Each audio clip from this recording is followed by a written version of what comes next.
અમરેલીથી મહત્વપૂર્ણ સમાચાર સામે આવી રહ્યા છે જે આ લોકસભાની જે ચૂંટણી છે એને લઈને પોલીસનું પેટ્રોલિંગ ત્યારે એસપીનું 36 ગાડીઓના કાફલા સાથે શહેરમાં પરિભ્રમણ કે જ્યાં વાહનોના કાફલા સાથે પોલીસનું પેટ્રોલિંગ યોજાયું ત્યારે પોલીસના સાયરન સાથે રાઉન્ડ ધ ક્લોક પેટ્રોલિંગ યોજવામાં આવ્યું।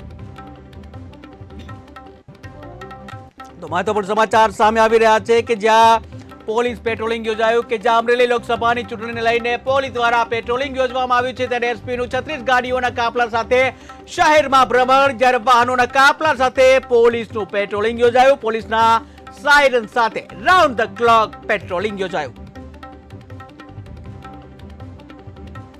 અમરેલી જિલ્લાના તમામ સંવેદનશીલ વિસ્તારોમાં ફ્લેગ માર્ચ કરવામાં આવ્યું છે।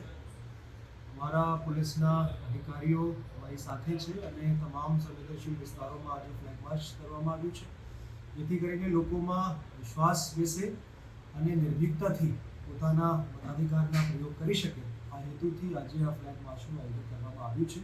હું અમરેલી જિલ્લાની જાહેર જનતાથી જેટલા પણ મતદાર ભાઈઓ અને બહેનો છે ત્યાંથી અપીલ કરું છું કે મોટી સંખ્યામાં વધારે બહાર નીકળીને અને મતદાન કરે અને જવાબદાર નાગરિક તરીકેની પોતાની જવાબદારી નિભાવે અને લોકશાહીને મજબૂત બનાવે।